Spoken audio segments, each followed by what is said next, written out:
Good evening guys, welcome to study with Sunita channel में। एक बार फिर से आपका स्वागत है हमारे YouTube channel study with Sunita channel में।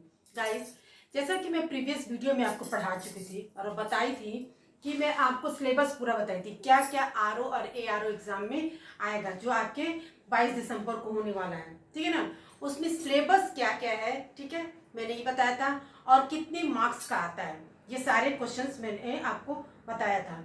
अब मैं उसी सिलेबस के अकॉर्डिंग आपका क्लास ले रही हूँ। ठीक है ना, जैसा कि इसमें बताया गया था कि अनेक शब्दों के लिए एक शब्द आपके 10 मार्क्स के आते हैं। ठीक है ना, तो मैं आपको सन वाइज कोशिश करूंगी कि आपको पढ़ाने के लिए, और इसमें से आपको पूरा 100% आपको वादा करती हूँ कि मिलेगा ही मिलेगा। क्योंकि जब 10 आया है और मैं सन वाइज आपको जब करवा रही हूँ, तो उसमें से आप हर सन का जब पढ़ेंगे तो आपको 10 पढ़ते हैं तो उसमें से एक मिल ही जाएगा। अगर आप 10 साल का देख लेते हैं तो 10 क्वेश्चन तो मिल ही जाएगा, 10 आपका नंबर बन जाएगा। तो आपको मैं इतना करवा दूंगी कि आपको उसमें से मिलना है ही, इसमें कोई शक नहीं है कि उसमें से आपको 10 नंबर का नहीं मिले। ठीक है, तो अगर मैं 50 करवाती हूँ, अगर आपको कोई भी टॉपिक से मैं अगर 50 करवाती हूँ तो 50 में से 10 मिलना है, ये मेरा आपसे वादा है। ठीक है, तो कोशिश मैं यही करूंगी कि जो हर सन का वो क्वेश्चन लेके आपको कराऊं, ताकि आपको उतना ही पढ़ना पड़े और उतने से पढ़ के आपको मिल जाए। ठीक है ना, हजारों लाखों आपको नहीं पढ़ने की जरूरत पड़े, कुछ 10 साल का 12 साल का आपको जो जिस सन में जो आया है वो आपको मैं करवा देती हूँ, और उसी को आप सिर्फ पढ़ के आप 10 मार्क्स का कर सकते हैं। ठीक है ना क्योंकि अब मैंने आपको बताया था कि 6 टॉपिक है उसमें। ठीक है, और आपका 60 मार्क्स का होता है, ये भी बात पता है आपको। तो आपको मान लीजिए 10 सब में से करवाना है। अगर मैं आपको अनेक शब्दों के लिए एक शब्द अगर मैं 100 करवा दूं तो क्या आपको 10 नहीं मिलेगा? आप बताइए, तो मिलेगा ही मिलेगा। तो मेरी पूरी कोशिश यही है कि मैं सन वाइज करवाऊं ताकि आपको उसमें से 10 मिल जाए। ठीक है, चलिए स्टार्ट करते हैं। पहले तो हम लोग ये समझ लेते हैं अनेक शब्दों के लिए एक शब्द क्या होता है। मतलब अनेक मतलब ही ज्यादा। ठीक है, उन जो शब्द अनेक दिया है, 2 4 5 जितने भी अनेक शब्द दिए हैं, उन शब्दों को हम उसके अर्थ को एक शब्द की ही कह दें तो उसका मतलब समझ में आ जाए। हमको उतनी बड़ी बात नहीं बोलने की जरूरत है, केवल एक शब्द ही बोल देंगे उसकी बात। जैसे कहने का मतलब ये है, अपने सहारे पे रहने वाले। ठीक है ना, अगर हम किसी को इतना बड़ा बोले कि अपने सहारे पे रहने वाले, तो ठीक है, उसकी जगह हम केवल ये बोल दे स्वावलंबी, इसका मतलब ही हो जाएगा अपने सहारे पे रहने वाले। ठीक है ना, तो वही कहने का मतलब है कि अनेक शब्दों के एक शब्द। मान लीजिए इसमें कितने शब्द, 1 2 3 4 5, इन 5 शब्दों को बोलने की बजाय हम केवल एक शब्द यही बोल दे स्वावलंबी, तो मतलब यही हो जाता है। इसी का मतलब है अनेक शब्दों के एक शब्द। ठीक है ना, उन 10 शब्द हो, 5 शब्द हो, जो भी शब्द हो, उन एक शब्दों का जो एक वाक्य बनेगा, उस एक वाक्य को एक छोटे से शब्द में ही, एक शब्द में कह के उस पूरे वाक्य का अर्थ स्पष्ट कर सकते हैं। तो चलिए स्टार्ट करते हैं। 10 है, ठीक है, और 10 है 2017 में ये आया है प्री एग्जाम में। ठीक है, फिर मैं 2017 का मेन एग्जाम का भी बताऊंगी। प्री एग्जाम में ये 10 आए थे, और जैसा कि मैंने बताया आपको सन वाइज में बताऊंगी। ठीक है ना, तो सन वाइज बतानी जाहिर सी बात है, जब प्रीवियस आपको ऐसे पढ़िए और प्रीवियस ईयर के पेपर से मिलाकर कोई भी तैयारी करते हैं वो ज़्यादा बेनिफिट्स होता है। ठीक है ना, क्योंकि उसी में से आपको इधर उधर करके रिपीट करके दे देता है। ठीक है, क्योंकि इतना अलग से वो लेके पेपर नहीं बनाते, प्रीवियस ईयर का पेपर ही 10 साल 20 साल का पेपर ले लेते हैं, उसमें से इधर उधर छांट छूट के क्वेश्चंस बनाया जाता है। ठीक है ना, तो आपको भी जैसे मैं बता रही हूँ, तो आपको इसमें से मिलना ही मिलना है, ये मेरा वादा है आपसे। चलिए स्टार्ट करते हैं।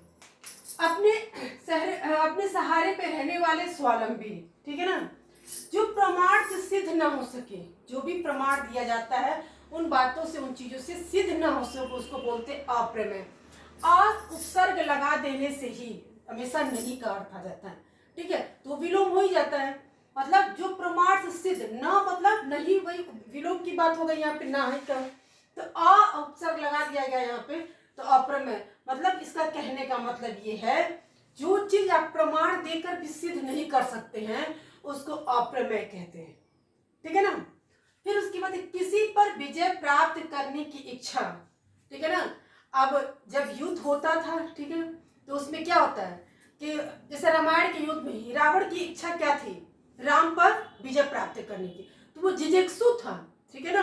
वो क्या था, जिजेक्सु तो क्या जीतने की इच्छा रखने वाला था, इसीलिए वो अंत में गया। सब उसके पहले वो सब योद्धा को भेजा, सारे जब योद्धा मारे गए तब वो अंत में गया।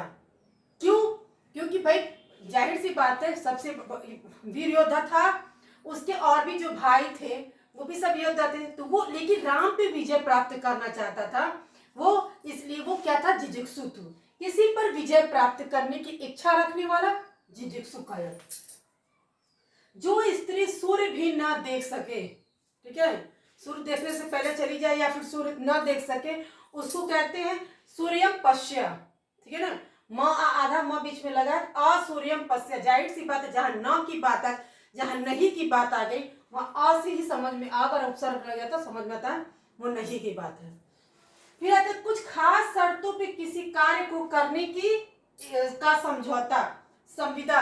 अब देखिए जब जैसे जॉब लगता है, बहुत जगह आपने सुना होगा कि संविदा पे नौकरी लग रही है, 2 महीने 2 साल ऐसे करके, तो उनकी कुछ खास शर्तें होती हैं कि इतने दिन के लिए है, 5 साल के लिए, 5 साल बाद आपको निकाल दिया जाएगा, 5 साल बाद ये योजना बंद हो जाएगा, मैं इतने ही दिन के लिए रख रहे हूँ। तो इस तरह की कुछ खास शर्तें होती है, अगर आपको मंजूर है तो ये आप जॉब करिए, इस तरह का होता है। तो उन खास शर्तों पर अपने आप को खड़े उतरना, तो वही होगा संविदा, ठीक है ना। और अक्सर आप देखते हैं वो संविदा कहा जाता है, संविदा की उसकी संविदा पे नौकरी लगी है, तो संविदा पे नौकरी लगी तो एक लिमिट टाइम है, कुछ खास शर्तें हैं जिसपे वो मंजूरी इसको दी गई है। फिर जिसकी पहले से कोई आशा ना हो, किसी चीज की करने की कोई आशा ना हो, ठीक है ना, तो ना हो यानी अप्रत्याशित। वह स्त्री नहीं, सॉरी, राज्य द्वारा निकाला गया आधिकारिक आदेश, ठीक है ना, राज्य द्वारा निकाला गया आधिकारिक आदेश, अध्यादेश। वह स्त्री जिसका पति विदेश गया हो, ठीक है ना, बहुत सी स्त्रियां हैं जिसका पति विदेश में रहता है, कमाता है, और वो औरतें कहाँ, भारत में रहती है, अकेले रहती है। उन औरतों के पति को क्या कहा जाता है, प्रोसित पतिका, ठीक है ना। आप इतना खाली हम बोलते हैं उसका पति तो विदेश रहता है, उसका पति विदेश गया हो, तो हम उतना बड़ा अगर बात बोलते, क्योंकि वो सरल भाषा लगता है, भाई उसका पति विदेश में रहता है, ये सरल भाषा लगता है, तो वही बोलते। अगर हम केवल ये बोल दे कि प्रोसित पतिका मतलब उसका पति, लेकिन ये कोई जानता तो है नहीं और इस तरह से बोलता नहीं, कोई भी नहीं बोलता, क्योंकि ज्यादातर लोग सरल भाषा का ही प्रयोग कर। अब हमको ये बोलना ज्यादा आसान लगेगा कि वह स्त्री जिसका पति विदेश गया हो, ठीक है, लेकिन अगर आप ये बोल देते हैं कि प्रोसित पति का, इसका मतलब उस पति का, सॉरी, उस स्त्री का पति विदेश गया हो। पैर से सिर तक, ठीक है ना, पैर से सिर तक, आपाद मस्तक, हम बोलते हैं इसके पैर से सिर तक, ये है वो है जो भी कहते हैं, आपाद मस्तक। अनुचित बात के लिए आग्रह करना, जो काम हमें नहीं सही लगता है, अनुचित है, नहीं करना चाहिए, फिर भी उसके लिए आग्रह करना कि कर लीजिए, प्लीज कर लीजिए, फिर देखिए तो नहीं बात मानते हैं, चमा दुरागर ही, ठीक है ना। एक बार फिर से मैं आपको रिपीट करा दे रही हूँ। अपने सहारे पे रहने वाले, स्वावलंबी, जो प्रमाण से सिद्ध ना हो सके, अप्रमेय, ठीक है ना, किसी पर विजय प्राप्त करने की इच्छा रखने वाला, जिजिक्सु, जो स्त्री सूर्य भी ना देख सके, असूर्यम पश्या, कुछ खास शर्तों पे किसी कार्य करने की समझौता, देखिए 2 बार करने के लिख दिया गया इसलिए इसको, कुछ खास शर्तों पर किसी कार्य को करने का समझौता, संविदा, ठीक है ना, संविदा की नौकरी जानते ही है, जिसकी पहले से कोई आशा ना हो, अप्रत्याशित, राज्य द्वारा निकाला गया अधिक आदेश, अध्यादेश। वह स्त्री जिसका पति विदेश गया हो, प्रोसित पतिका, पैर से सिर तक, आपाद मस्तक, अनुचित बात के लिए आग्रह करने वाला, दुराग्रही। देखिए ये था गाइस 2017 यानी कि 2017 का प्री एग्जाम में ये आपके अनेक शब्दों के लिए शब्द आया है। मैं जैसा कि मैंने सन वाइज बताया, अब मैं आपको इसके बाद आपको मेन एग्जाम का बताऊंगी।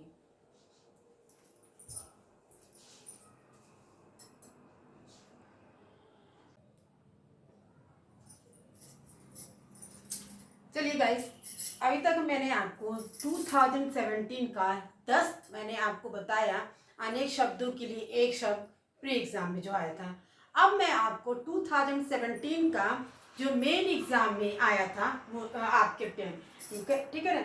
जैसा कि मैंने पहले भी आपको बताया है कि आप जब एग्जाम वाइज सन वाइज आपको जब बताया जाएगा और उसको आप केवल पढ़ेंगे। देखिए ये बहुत आसान है, ऐसा नहीं है कि बैठ के आपको रटना है। दिन भर में आप अगर 5 मिनट का भी समय देते हैं, उन 5 मिनट में केवल आप इसको पढ़ लेते हैं, ठीक है। जब तक आपको एग्जाम नहीं आते हैं और जब तक एग्जाम नहीं है तो उसको सिर्फ 5-5 मिनट भी आप पढ़ेंगे तो आपको याद हो जाएगा, ठीक है। और जब आप 10 साल 5 साल का में अगर 10-10 20-20 अगर है और मैं 50 अगर कर लेते हैं तो उसमें से आपको 10 मिलना नहीं है। आप खुद बताइए, क्या आपको 10 मिल नहीं जाएगा? मिलेगा ही मिलेगा। तो आप वीडियो को पूरा देख के इसको पढ़िए, डेली डेली देखिए और पढ़िए, तो आपको श्योर है कि मिलना ही मिलना है, ठीक है ना। चलिए स्टार्ट करते हैं। जिसका निवारण अत्यंत कष्ट किया जा सके, जैसे कहने का मतलब किसी भी चीज का जो निवारण है वो किया जाता है और करने के बाद उसको बहुत कष्ट से किया जाए, ठीक है। जिस चीज का निवारण कष्ट से किया जाए उसको बोला जाता है दुर्निवार, ठीक है ना। मतलब कष्टों से उसका निवारण होगा। ऐसे निवारण आसानी से हो जाए तो कुछ बात नहीं, लेकिन किसी मतलब कष्ट से उसका निवारण किया जाए, समाधान निकाला जाएगा तो दुर्निवार। फिर जो पान करने योग्य नहीं है, अपेय, पान करने योग्य नहीं है, जो जाहिर सी बात है जहां नहीं आ गया तब अपेय। अपेय जब उपसर्ग पहले लग जाता है इसका मतलब नहीं से ही हो जाता है। जो बहुत बोलता है, ठीक है ना, पकड़ पकड़ जो बच्चे बोलते हैं, जो मनुष्य बोलता है, जो इंसान बोलता है, जो औरत बोलती, जो भी, उसको हम क्या कहते हैं, बहुत बोलती है, ठीक है ना, बहुत बोलता है। तो इतना बड़ा बोले अरे वाचाल है, मतलब वो बहुत बोलता है। बहुत बोलने को हम क्या कहते हैं, वाचाल। फिर जंगल की आग, ठीक है ना, जंगल की आग दावानल, ठीक है ना। आगे की सोचने वाला, आज क्या हुआ है उससे मतलब नहीं, आगे क्या होने वाला उसके लिए इंसान अपने आप को तैयार रखे। आगे की सोचने वाला को अग्र सोची, अग्र मतलब भी आगे हो गया, ठीक है, अग्र सोची, हमेशा आगे के लिए तैयार रहना। समुद्र की आग, समुद्र की आग, ठीक है ना, ये समुद्र की आग बड़वानल, ठीक है ना, क्या होगा, समुद्र की आग बड़वानल। फिर पेट की आग, पेट की आग जठराग्नि। देखिए पेट की आग कहा जाता है ना, जब खाना खाया जाता है तो खाना को जो आपकी जो जठ अग्नि होती है वो खाना को आके पचाती है, इसीलिए यही वो उसमें आग से निकलता है, आग निकलता है और खाने को पचाता है। इसीलिए कहा जाता है खाना खाने के बाद तुरंत पानी नहीं पीना चाहिए। अगर पानी पीते तो वो आपकी जठराग्नि जो है, आग जो है बुझ जाती है, जिससे आपको डाइजेशन होने में प्रॉब्लम होती है, ठीक है ना। उसी को हम क्या कहते हैं, पेट में जो आग जलती है उसको कहते हैं जठ अग्नि, जठराग्नि, सॉरी। जो भेदा या तोड़ा ना जा सके, ठीक है, जो भेदा या तोड़ा ना जा सके, जो छेद या तोड़ा ना जा सके उसको बोलते अभेद। कान के नीचे लटकता हुआ कोमल भाग, ठीक है ना, कान के नीचे का लटकता हुआ जो कोमल भाग होता है कड़पाली, कड़ मतलब भी कान होता है, कड़पाली। जो तोला जा सके, जिसको हम तोल सकते हैं परिमेय, ठीक है ना, जो भी चीजें आप लेते हैं दुकान पे और उसको तोल के लेते हैं, ठीक है, आटा चावल जो भी, मतलब जिस चीज को आप तौल सकते हैं उसको परिमेय कहते हैं, ठीक है। परिमेय का आपको क्वेश्चन भी होता है 10th में उसमें। तो एक बार मैं फिर से आपको रिवीजन करा दूं, जिसका निवारण अत्यंत कष्ट से किया जा सके दुर्निवार, ठीक है। जो पान करने योग्य नहीं है अपेय। जो बहुत बोलता है, ठीक है ना, वाचाल। जंगल की आग दावानल, आगे की सोचने वाला अग्रसोची। समुद्र की आग बड़वानल, ठीक है ना। पेट की आग जठराग्नि। जो भेदा या तोड़ा ना जा सके अभेद, ठीक है। कान के नीचे लटकता हुआ कोमल भाग कड़पाली। जो तोला जा सके परिमेय। गाइस ये कुछ आपके 20 यानी कि 2070 प्री एग्जाम और मेन एग्जाम में आने वाले अनेक शब्दों के लिए एक शब्द था, ठीक है ना। इसको आप पढ़िए, ठीक है। हम ये नहीं कह सकते आपसे कि आपने 20 पढ़ा और 20 में से 10 मिल जाए, ये तो पॉसिबल नहीं है। लेकिन तब भी 1 या 2 आपको तैयार रहिए, मिल सकता है। जैसे जैसे मैं आगे आपको क्लास लेती जाऊंगी, पढ़ाती जाऊंगी, उसको आप करिए आपके एग्जाम्स के लिए। बहुत जाहिर सी बात है, मिलना ही मिलना है। ठीक है, मिलते हैं बहुत जल्द नेक्स्ट वीडियो में।